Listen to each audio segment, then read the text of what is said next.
pretty much understand what it does already, but what it does is, you know, we have these three sources of water, and that never changes.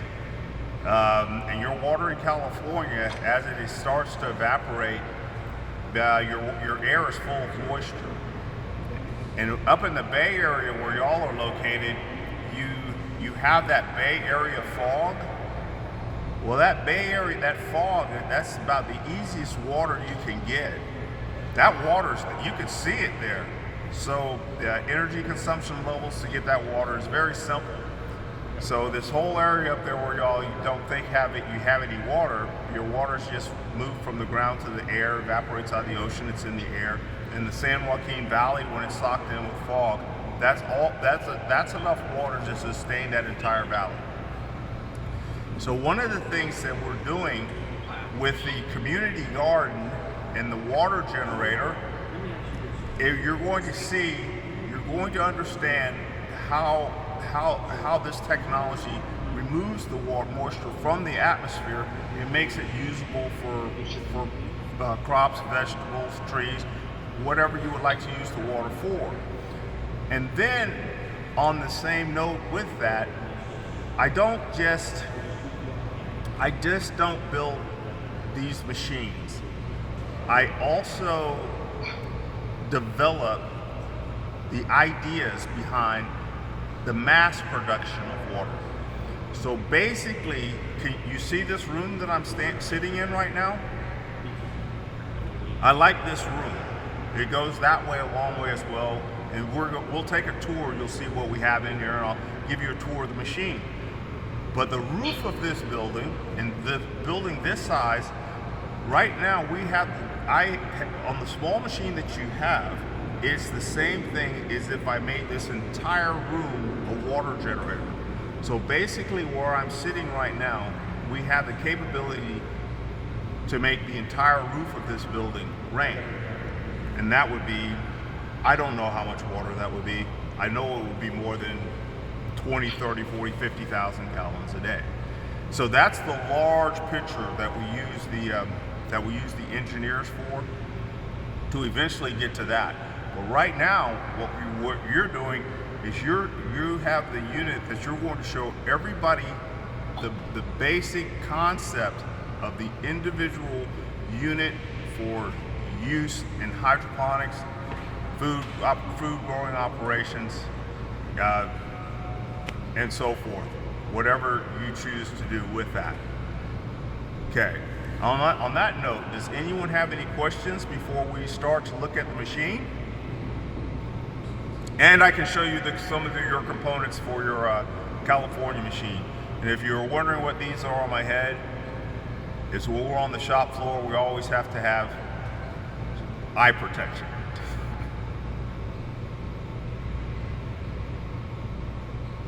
So do you all have any questions of me? No questions from me. I understand the eye protection.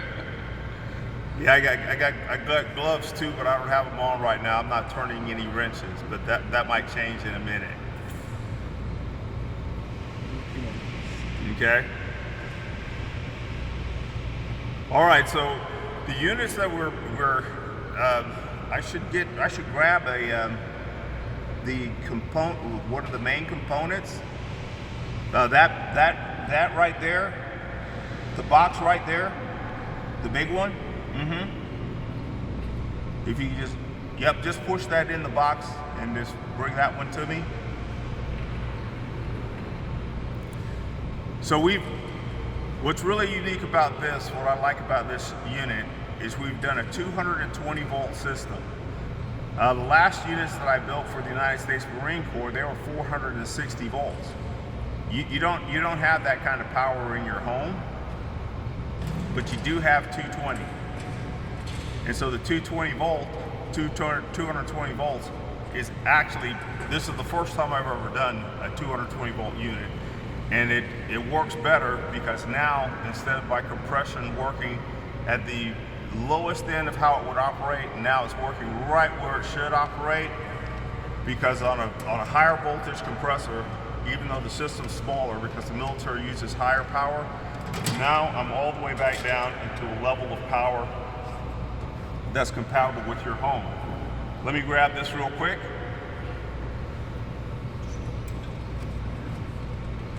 I'll turn it around a little bit. Okay. You saying it operates and it works better on 220 and 120 because, in our own, they don't allow, especially here in the United States, they only allow like 120. Well, yeah. If you wanted to pay the utility company for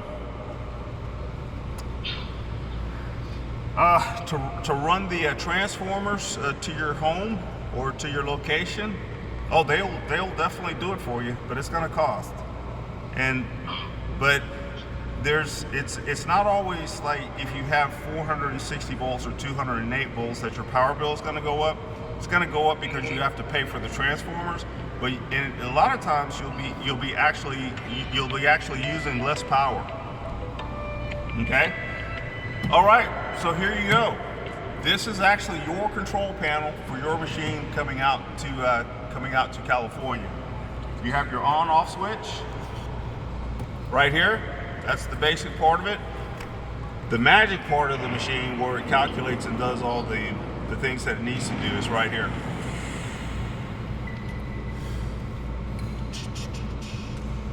And this is also one of the most costly parts of it.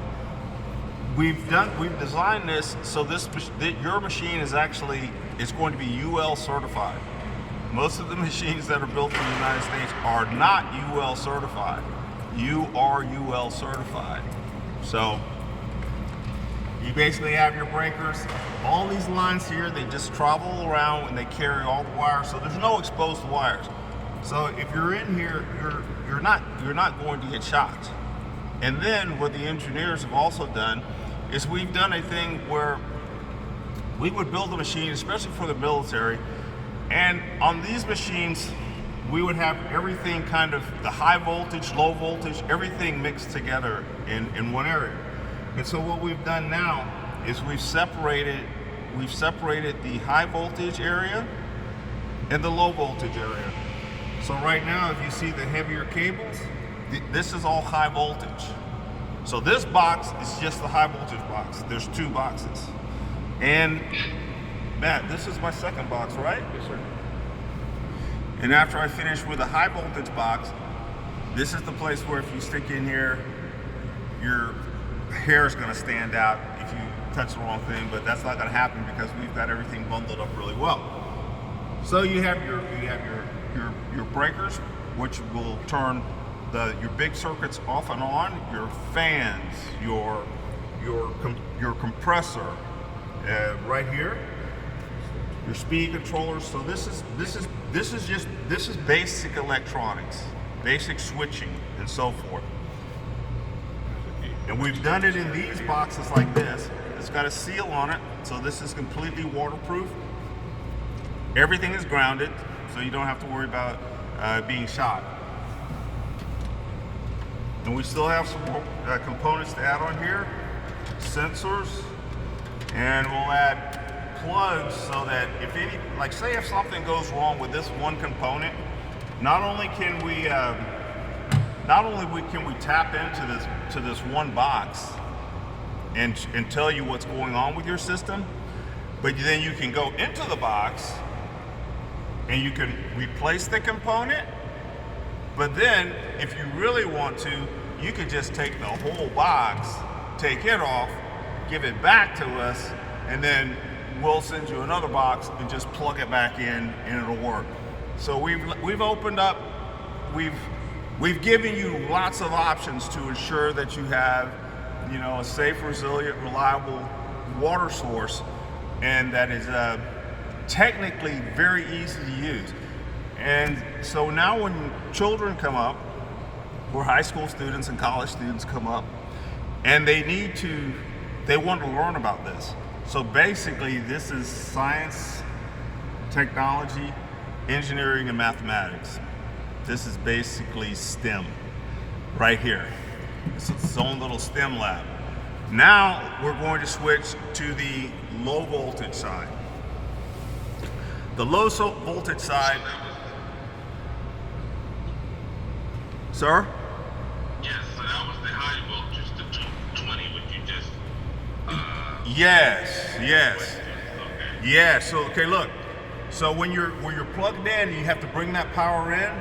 But everything doesn't use 220. Some things use 12 volts. Some things use 24 volts. Okay. Just like your computer, not everything in there is 110. It has to be stepped down. It's not necessary to have high voltage through everything. And so this is what this box is. So this is high voltage, and now this is where the brains are at. They use the low voltage. These guys, this is like the linebacker. Now these are the running backs. Done up?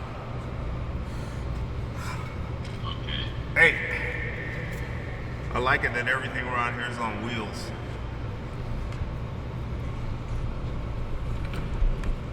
I'm starting to feel my years. Okay, and here we go. The system that you have, it can be, we can monitor your system from here. You can monitor your system from there. Our engineers will show you how to tap into this system, and all you need is a Ethernet line, or you can add a SIM card to this, and you can monitor it from your cell phone. So you'll be able to turn this off and on from your cell phone, or you'll be able to monitor it from your home computer. Make sure my phone's off so it won't ring. Okay? And so this is all the sensitive electronics. This is the brain that operates the machine. This is the box that communicates with your computer. And this is the computer system that operates the system, that makes sure it tracks the temperature, the humidity, and controls the span of the speeds, speed controllers, and the relays and the safety switches to ensure that all of this is functioning properly is right here. So what you're seeing here, after we finish building it out, we build it out on this so that when the technician is working like this, we have it on this frame so that he can do all of the components without having to look inside of this box, which is finished. This box is finished. And this is how we do it prior to us putting it in that box, so that we can see everything and we can bench test this, and so that we know that everything is operating properly. Okay? And then each component on here, you can look in and you can see the health of that component. You can see the health of that component just by tapping into it and looking at the diagnostics on the computer through the program. Okay? Are there any questions so far? Yeah, I just had one. Oops, can you hear me? Oh, yeah. I don't see my screen light. You can, okay. I just wanted to ask if you were recording, because I don't see recording, so I was just hoping that you were recording your Zoom. Oh, yes. Well, it's not being recorded from here, but it's being recorded at a distance. It's being recorded right here. Oh, okay. But you know you can record on your Zoom, right? Yeah. There should be a recording feature for you to be able to record it on your Zoom as well. All right. All right. Well, okay. It was just in case you didn't know, because I know we all struggling with technology. But if you're doing a side camera, that's good. But your Zoom has the capabilities. It just didn't show on our thing, and it didn't give us a warning it was recording. She wants y'all to record the Zoom. You want to record it? Yeah, just tell her, give us 1 second. 1 second. Over again, because every time I do it over again, because we don't stop working. So there's something I'm going to figure out, and I'm going to put it in the next one. So if I do this one, I have to go back to each one. I'm going to say, okay, I figured this out, this out, this out, this out, and this out, but I did say it in the first one. And plus this way I get to see everybody's face and say hi. You don't want this to replace what you're doing. This just captures this time and date, and then it shows us how we progress and, Okay. back to this one, right? Okay. See? All right, sorry to interrupt It's all right. An old dog can learn new tricks. All right, so here we go. And so this is it. This part is just very. I think this is pretty basic and pretty simple. But when I get there and the engineer's there, and then he starts explaining it to you in great detail, you'll fully understand how everything works. So you get to see the sensors inside of the unit as well.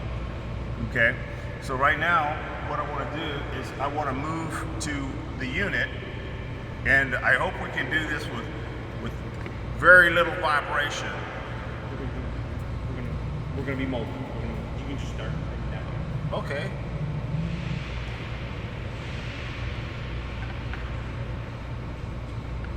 Two minutes. This is one of the military models. This is the AWG 550. Your electrical component, your electrical box on your machine, that's another advancement that we've made. This is the panel for this machine to power it off and on. But as you can see, we have all of the electronics. We have, not only do we have our high voltage, which is here, up here, going to fans, control systems, but then we also have the low voltage equipment here for speed controllers, compressor controllers, and switches for main components. What we've done to be UL certified is we've divided all this and we've separated it, and we've separated all lines. Did y'all get that? Are y'all there? Yeah, we're listening. Okay. What you do? All right, so this guy right here, I like this because I can see everything, and we know how we operate it. But just for simplicity and safety, we've added more features to your unit so that you'll be more in line with all regulations, so no one can say anything at all. This is the system itself. This is where the water comes out. This is the power switch. And this one's operating on 208 three-phase. We come to this side here. We need to pull the air in from the outside to condense the moisture off of the air. So this here is an intake filter, and everything about the machine is very symmetrical. Matt, if you could come this way, please. So as you look at the machine like this, the air moves this way. The air moves in here through this side and through this side, comes through here and drops down here. And here, this is a window because the mechanism where the water condenses is deep inside this machine here. We can't get to it because it's enclosed in a stainless steel tank. So this portion right here, when that air comes through here and that is kept at the correct temperature, you can take a light, you can shine it through here. And I thought about adding a light so that you will be able to just see in there. And this is where you can see it actually rain inside the machine. It's through this little window right here.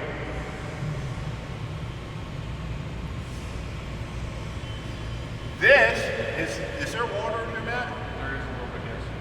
We ran this inside the building.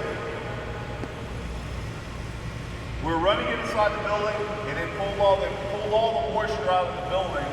So then, where all the moisture gets to a certain level in the air, it just goes off. But there's water in here from last night. Oh, jeez. Get pretty close. Hey, we got a bomb. All right, I'm not going to let all that run out, guys. Here you go. But this is water that was made last night, okay? All right. Man. Hold on a second. Here you go. So that's water that was made just running inside of the building. You can kind of see how crystal clear it is. I gotta watch the water, make sure it doesn't go towards any electrical cables or something. But everything's grounded, so it's good. The floor's really flat. But that's a lot of water, and that's from just running inside of the building, in the building. So, thanks, Andrew. So now on this side of the machine, all that water that you just saw was formed by cooling this interior atmosphere inside this building. The moisture that's in the walls, the moisture that's in the roof, the moisture that comes through the door, the moisture that comes off my body, the moisture that comes from everywhere here. It's in every bit of everything that we do or that we have around us in the atmosphere. There's a percentage of humidity. Well, last night, it pulled that atmosphere out of this room, through here, condensed it, and produced water. So, when you're outside and you have the San Francisco Bay, you have the Pacific Ocean, you have trees, you have grass, flowers, you have the warm ocean breeze that's coming over you. The atmosphere from the surface to 10,000 feet is jam-packed with water. And something else too is when the sun goes down at night, what happens is the UV rays stop cooking off the H2O molecules in the air. So if you look at your year-round weather for the area where you're at right now, you're definitely going to see that in the evening, your humidity goes up. So what the engineers have designed in these machines is, if you want the machine to kick on at 80% humidity where it uses less power, the machine will start at 80% humidity. You can program the machine to start and stop at the most optimal times for the optimal amounts of water that you need to produce. And that is an energy saving feature of this technology. And as I see it right now, we are the only company anywhere in the world that does this. It's not anything that you want to patent or anything, but what it is, it just shows the thought process and the energy consumption that we look for to ensure that this is sustainable. Because sustainability, you need to use less power. And so that's what we're always looking for. And then the 220 single phase capability of this technology allows for this unit to operate on solar power with battery backup. So now you can turn a photon into an electron into an H2O molecule. It's just that simple. Photon, electron, H2O molecule, water for planting. Here we have some of the internal workings of the machine. A photon. A photon from the sun into an electron into an H2O molecule, because you need the sun to produce the solar power, and then you need the solar power to produce the electrical current that we use to produce water. So that is completely green. That is 100% net zero. And that would be yep, to an H2O molecule. Because somebody will say, what kind of molecule? Okay, and just so you know, we have a student or two in the this on here too, so that we're making it clear. But for us folks that don't understand it either, so I appreciate you. Thank you. Okay. Yeah. So the sun is bathing us every day. If we can capture every bit of sunlight that hits the earth every day, that's more than enough power to power the entire planet. Just from that sunlight. And you all have a lot of sunlight. So for this unit with solar power, if you have solar power battery backup for this unit operating, you don't need anything else. And this machine will just sit there and continuously make water. You're not worried about how much power you use. And the next thing you know, you have 1,000 gallons of water, you have 2,000, 3,000, 4,000, 5,000, And this system is sitting there independently operating on its own, and nobody's touching it. But it's making water, and you do not have to touch it. You can just go home and turn your computer on or look at your cell phone and monitor your machine. And if you... Does it make a lot of noise? No. The noise that it makes is basically the same as your as a home AC unit. Basically the same. You have to have the fan. And granted, on these big systems like this, on these big military grade systems, now this guy's going to be a little bit louder because we're talking about 208 three-phase, 460 volts. That's some big stuff. So right now what we're talking about, the same type of compressor that you had in your home air conditioner or your home refrigerator, using the same power as your stove. So your compressor is not going to be anywhere near this big and bad. This is only big and bad because the military needs big and bad, and they have power to spare. And so right now what we're doing is we're building for the civilian market, strictly for the civilian market. And you're all going to have the first unit that's ever been made in this size, in this style, in the military grade style that operates on 220 volt single phase. It's some pretty groundbreaking stuff, and we're excited about doing it. So here are basically the components. It's made, this is the HVAC side of it. And then we have everything covered up and coated. And then we go back in, and then the second stage components, they're all backed up against the wall here. And then they go back in here for the cooling process. Up here is where we have our fan. In here, it's inside this coil and inside this housing. And then right here, we have our condenser, and this is where we need to stay. We need to have that the condensing process take place to create the cooling process. Right here in this condenser. So we have to get the heat off of that. So that fan blows through here. And then we come to this side. And this is the side where that air comes out. So this air is going to come out, it's going to be drier. And this is where, on a cooler day, what I would always do when it was cold outside and the machine was still making water, I'd just stand here because I can stay a little bit warmer. So warm air comes out of here.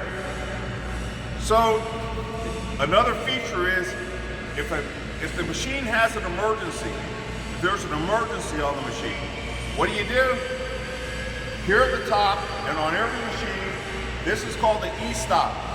And all you do is push that down and the whole machine will quit. It'll stop.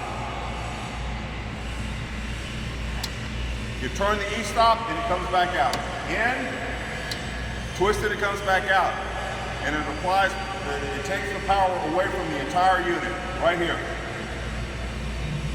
Something that's very important is right here we have 3 filters, 3 carbon filters. These filters are laced with silver. And silver impedes the growth of bacteria. So when the water pumps through, goes through here, it impedes all growth of bacteria. The water will stand in here, silver's in there, bacteria won't grow. And then, when you need to, I don't know if I can get one of these open.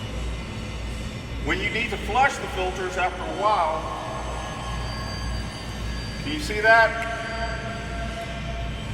This water's running out of the bottom.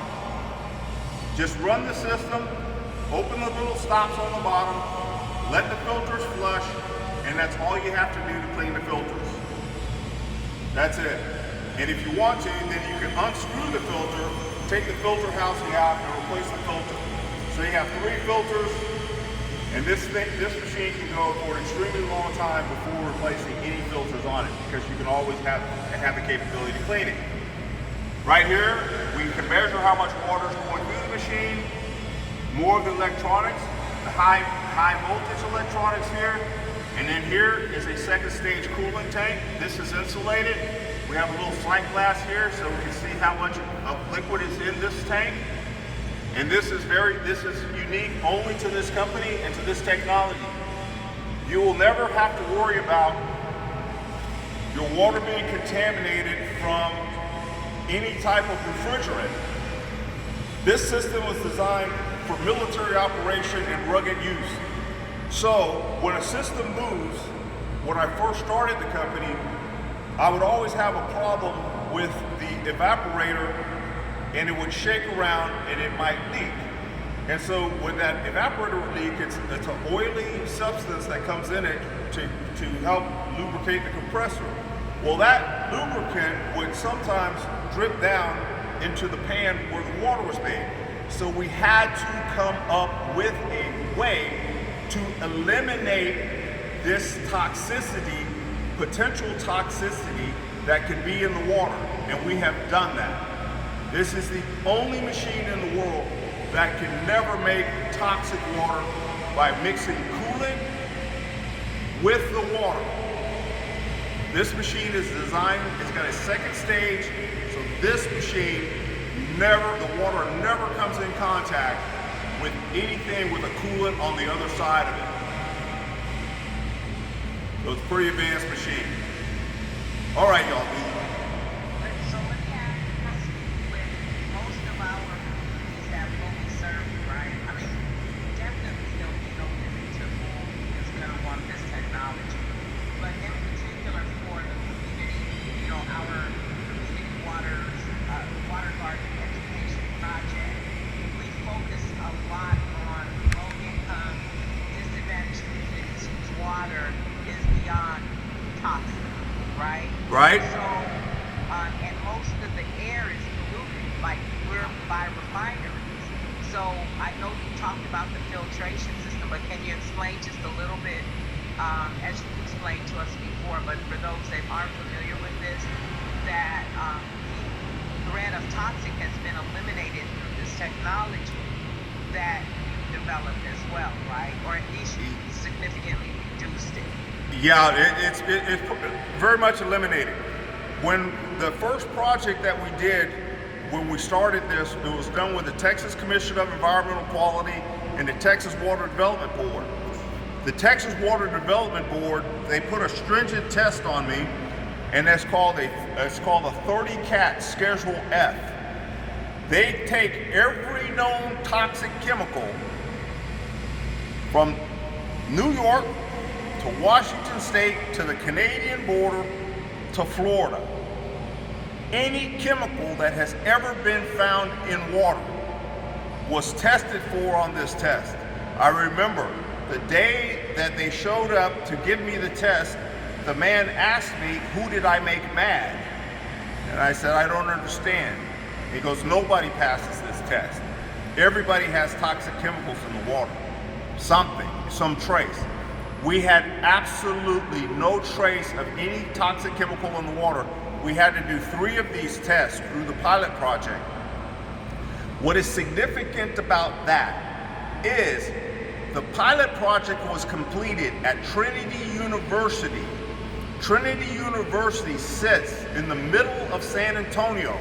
You have 281, which is a major highway. You have 410. You have Interstate 10. You have 1604, all going around the city. And even on days when the air quality in the city was absolutely horrific, the machine would pull only the H2O molecule out of the air. What the TCEQ and the Texas Water Development Board were looking for was something called HAPS. H-A-P-S. Hazardous airborne particulates, HAPS. HAPS is what you breathe in that make you sick. Well, what this machine does, when it pulls the air in, I just use regular filters, but then the air flows through, and so every toxic chemical has got a place where it wants to become liquid again. But it just so happens that the H2O molecule has this dew point where that's the only thing that it wants to attract. So to attract a toxic chemical of any kind, what you have to do is you either have to have a super high temperature or a super low temperature. which is not what this machine requires.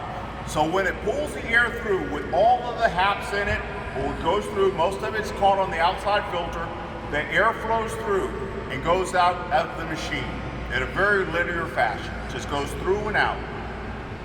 The only thing that it's looking for is an H2O molecule. So we did it at Trinity University, and we did it at Camp Mabry in Austin, and we ran the same water quality test, which I think you'll have copies of, and that other one was done next to a highway called Mopac. And if you understand about Mopac, it's a parking lot with hundreds of thousands of cars on it every day trying to get someplace. The air quality is terrible. And this machine, not only did it pull an excellent water quality test, then we even have a test, we tested for pre-fluorinated compounds, PFCs, PFOA, the same stuff that's in Teflon, the same thing that's in everybody's drinking water across the United States, the aircraft foam stuff, the thing that 3M is getting sued for. We did a test at the military base for pre-fluorinated compounds, PFCs, PFOA, negative across the board. We tested for every single one that is out there that's been found in drinking water, groundwater, surface water. Negative across the board. So the air quality can be as horrible as you want it to be. Make sure that you have good filtration on there. Make sure the machine's operating properly, and it just seeks the H2O molecule. It's been a big question. That's why I spent some time on answering this, because, and then also too, the engineers here at Magnum Engineering, what they've done is we've found a way to make the machine more efficient by increasing the fin space. So now air flows through faster, the H2O molecule collects more, and then that air is pushed out, so nothing dirty stays near the machine or in it. The air flows better, and it produces more water. Did that answer the question? No, absolutely. So when you train our trainers, right? They'll be trained in like replacing these filters and the components that you were describing. Oh yeah. Oh yeah. When they come out of here, they'll be able to do my job. I don't know if they'll be able to do Matt's job, but you'll be able to do my job.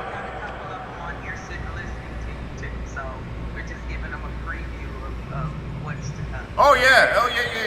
I tell you what, bring your, I don't know, I wear these canvas pants so I can get down on my knees, but sometimes I have these, you've seen the guys who do drywall, they wear those plastic pads on their knees. A lot of time spent down there on the ground. Bring some work gloves, some safety glasses, because what I'm gonna do is, you're gonna take the machine apart. You're gonna take it apart, you're gonna put it back together. You're going to learn electronics, so when you come for a training class, just be prepared to work. You are going to be a workman. Okay, thank you. Any more questions? Yeah, I just have a quick question. I understand it grabs moisture from the air. Now, what if when it starts raining?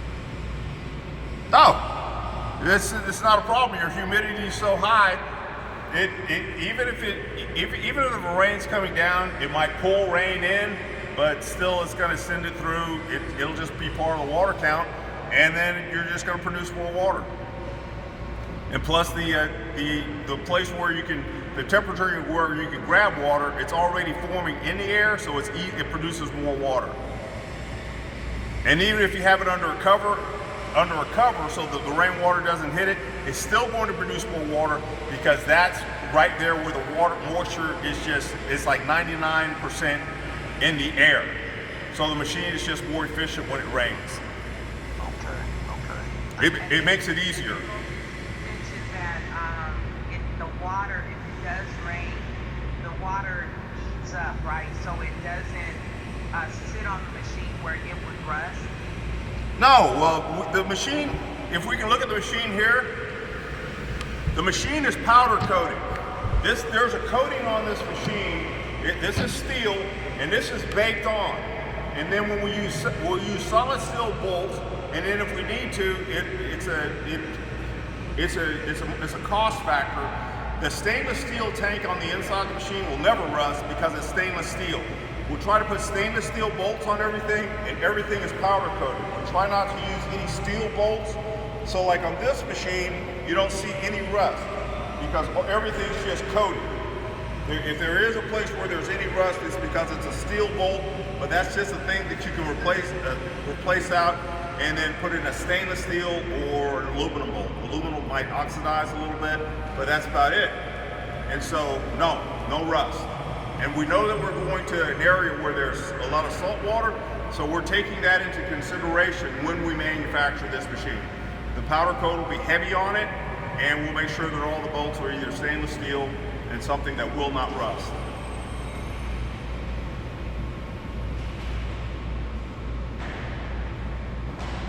Next question? I got a few questions. First, I think that from the last question.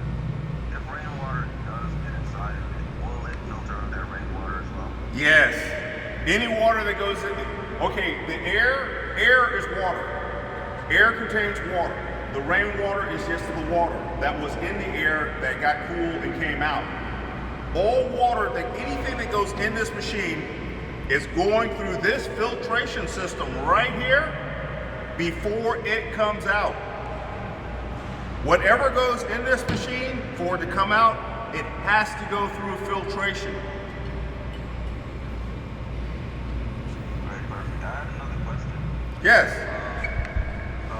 It's regarding, basically, I'm just trying to ask, are there any side effects for this machine to suck up all the moisture from the environment? I know you said something about it having to be placed on grass and not concrete, and we have to find a way to make sure it doesn't create like a desert effect.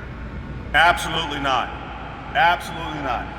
We're talking from the surface where I'm standing to 10,000 feet. I'm inside of a building, and inside of this building, I can just take the moisture out of this building.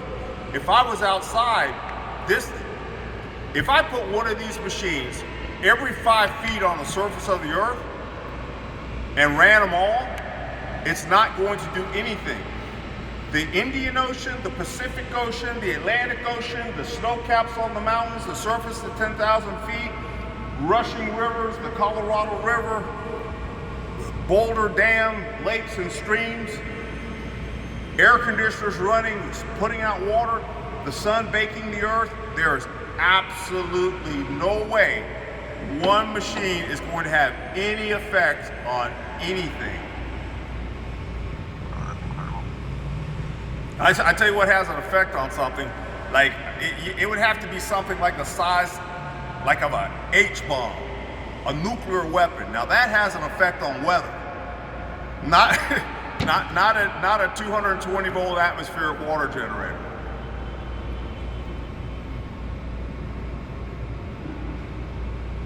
I have a question. I'm out in California, but I'm wondering about the training program that you were speaking about. Is that something you offer other places? Well, we do it here.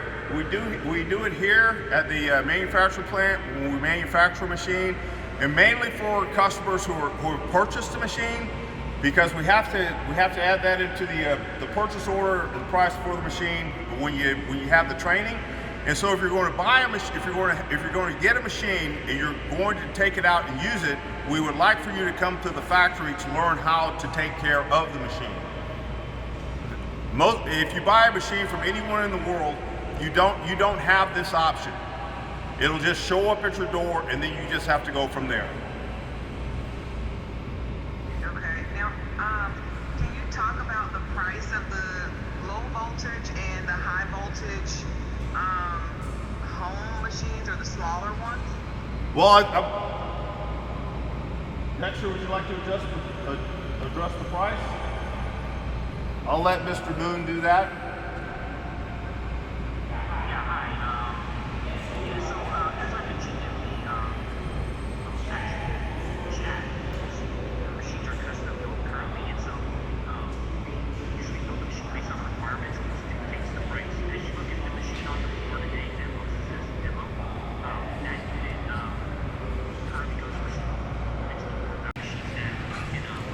good thing I was in the military. We used to wear boots. Those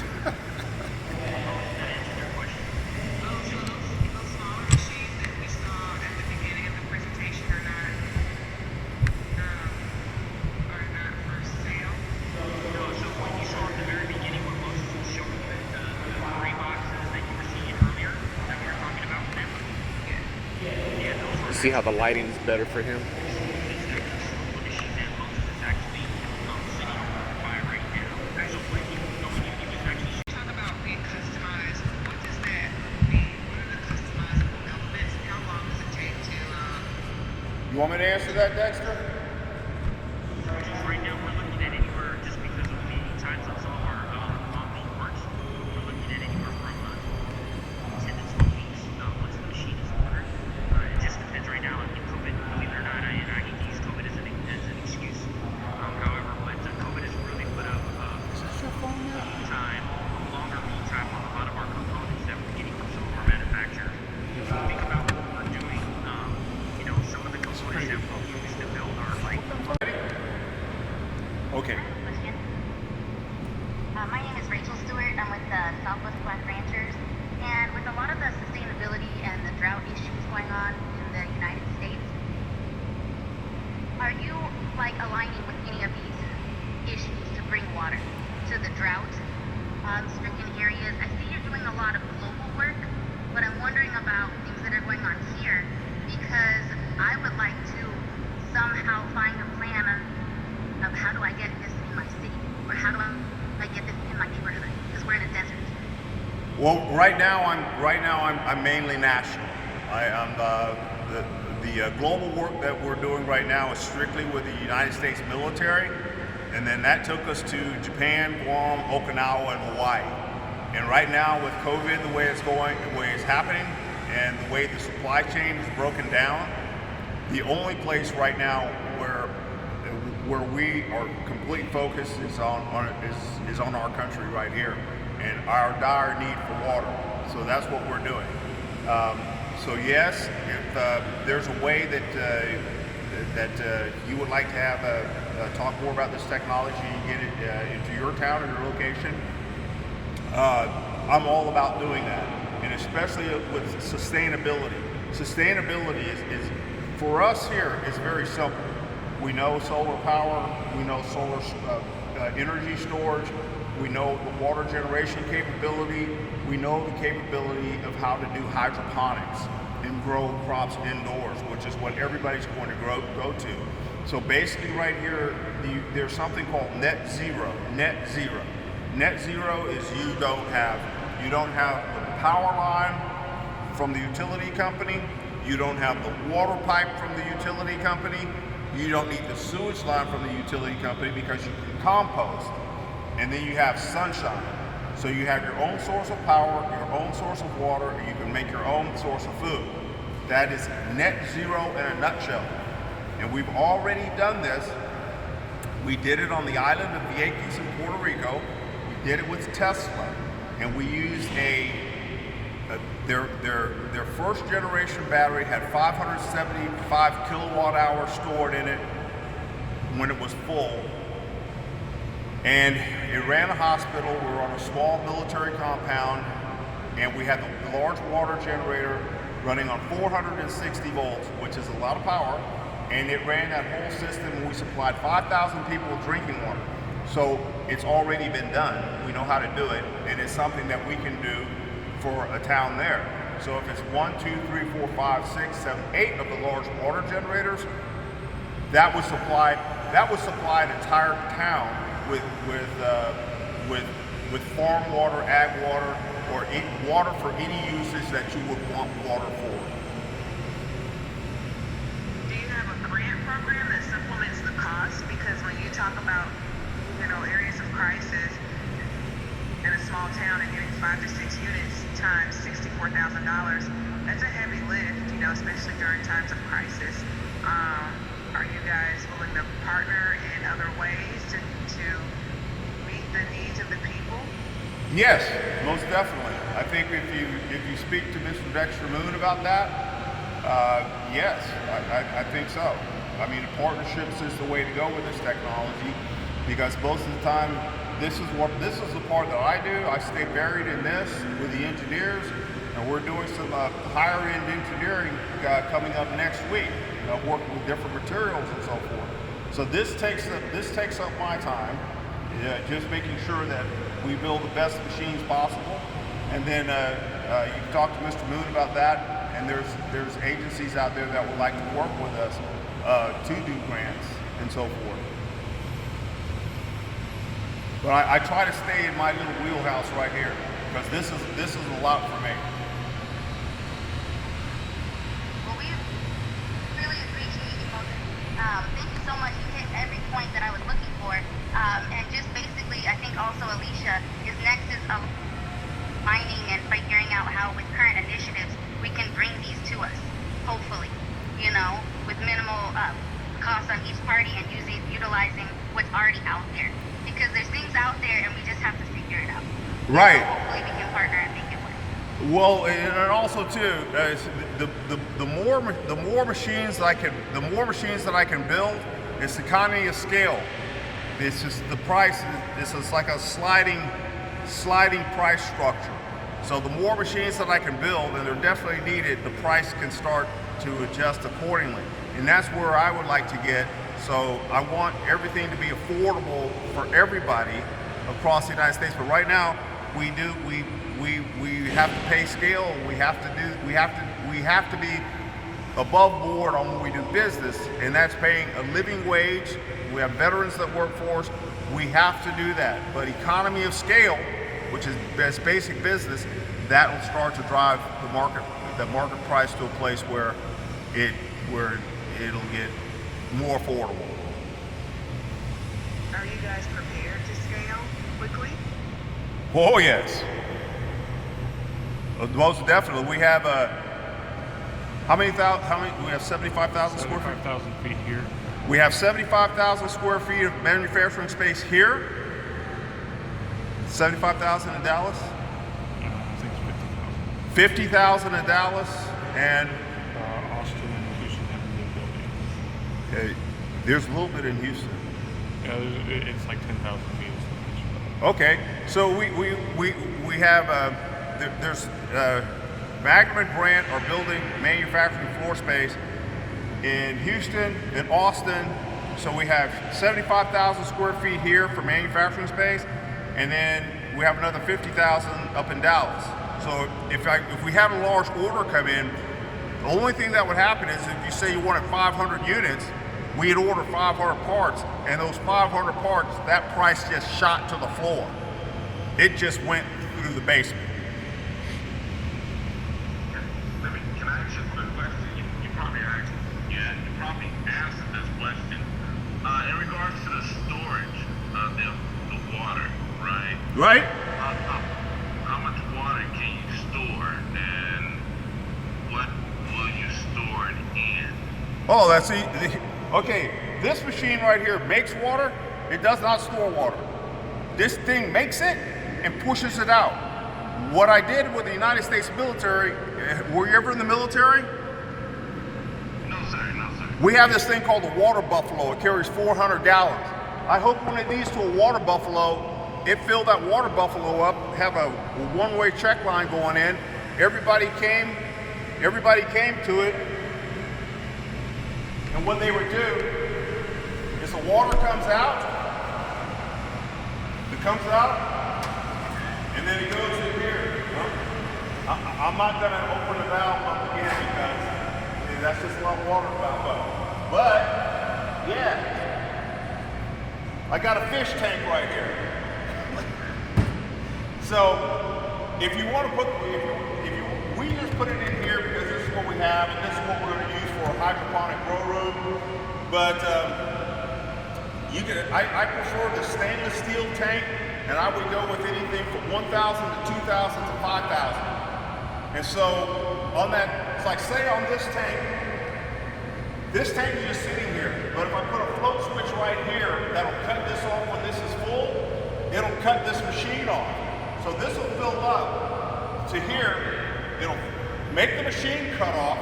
You'll start to use this water, and then I'll have another switch here.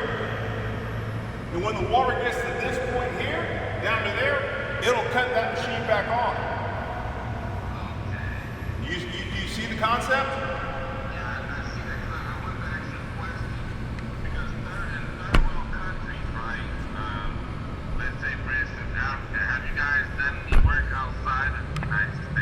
Puerto Rico. Just Puerto Rico. Yeah, that. Yeah, because you have that system. Because that's what I was wondering. Because how long the water was staying there, stored.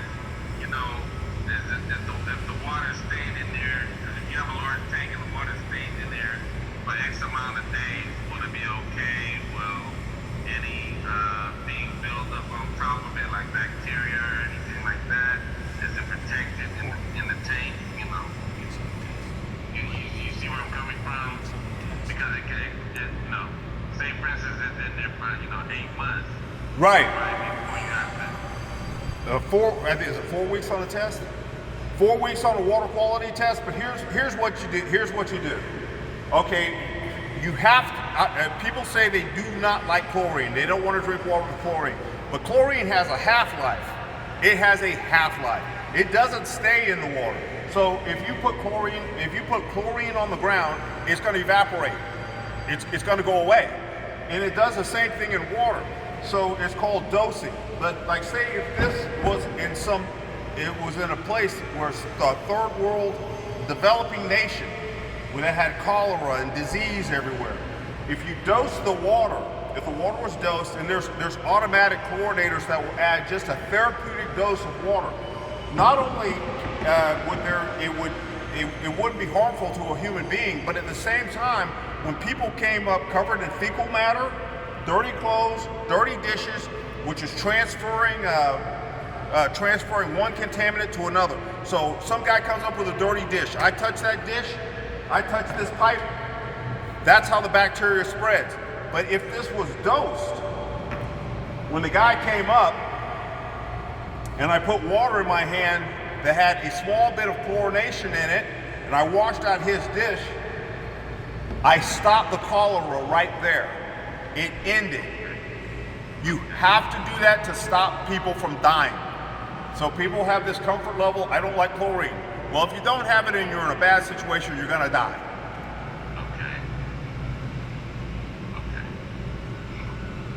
So I never dosed the water in Puerto Rico, ever.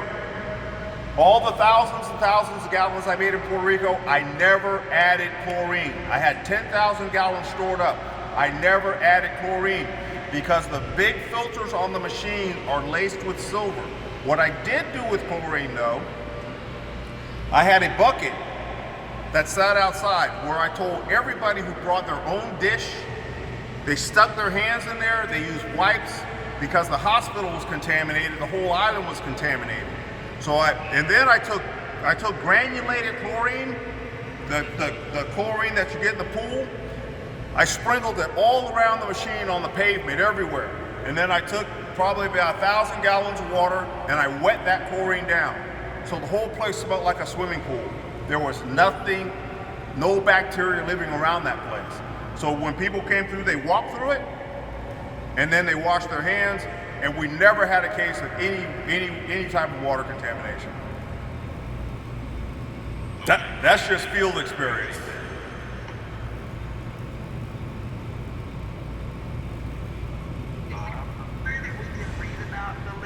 The machines, like is there a one-sheeter? I know you have your website, but is there anything that gives some of this overview information you're providing today? Yes, I think LaDonna might have some information. Dexter will definitely have it. We have this one called the one pager that was done by John Sagasi, and it's out there. I think LaDonna, you might have that one.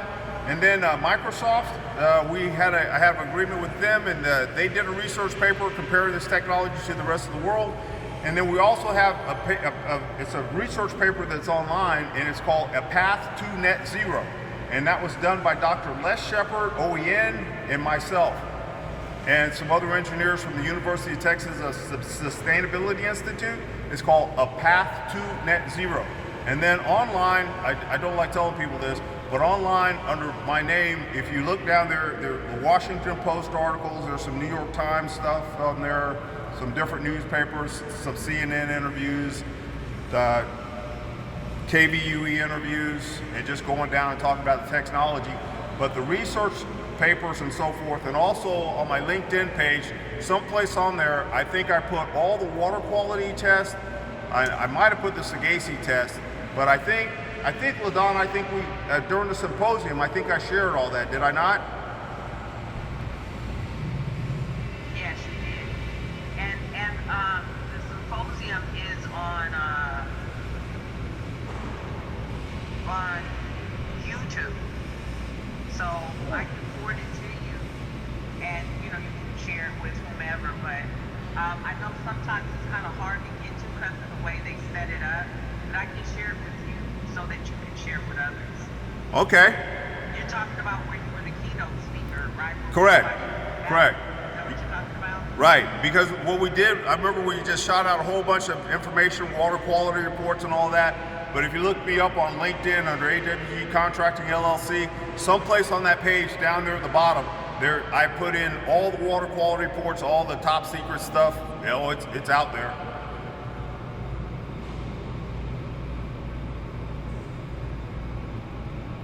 All right, y'all. I think we're getting close to the end of it. Is there any burning question that anybody's got to ask? Just one thing.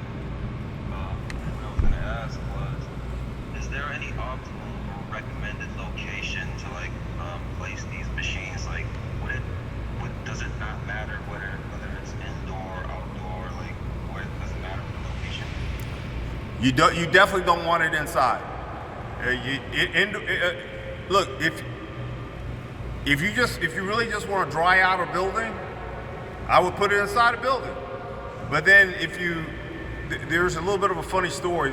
A company bought a Chinese machine and they didn't tell them where to put it. So the people thought they could just put it inside the building. Well, the machine worked for about 3 days and then it wouldn't make any water. And the building was really dry and nobody could figure it out. Why did the machine stop making water? Because the machine pulled all the moisture out of the air in the building. So the machine is designed to sit outside and pull in all of that moisture that's outside, because that's where the temperature and the humidity are kind of constantly changed, and the machine will chase that to produce as much water as possible. And then I like when I sit it outside, it'll work over concrete, but I really like sitting it in a grassy area so that the heat doesn't hit the ground and then just go up. That's part of why we have climate change, because we put too much concrete on the ground and it makes everything really hot, and that heat just pushes all the air up and dries everything out around it.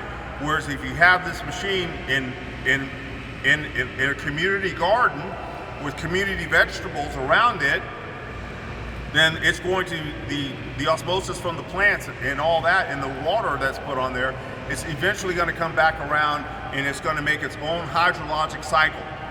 There's evaporation, there's perspiration, and then the machine's going to take that moisture and just going to be giving it right back.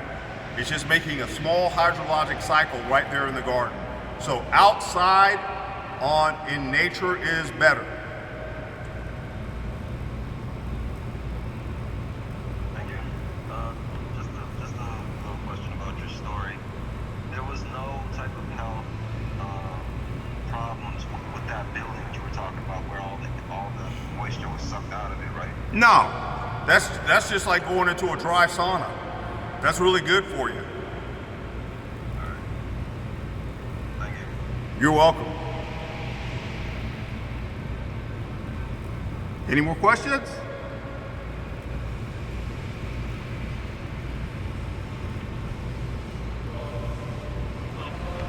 All right, y'all. Hey, So you guys, say again?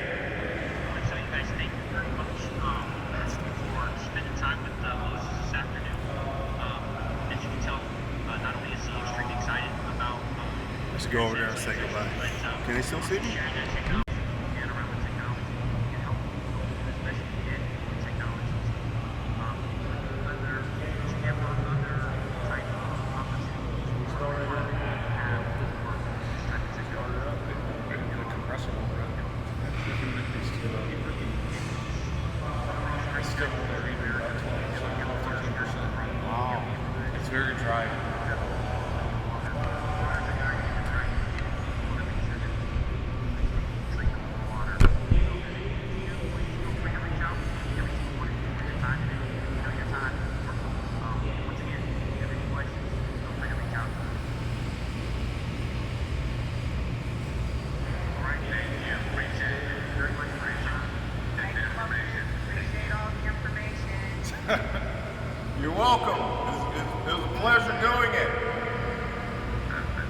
Thank you all for showing up.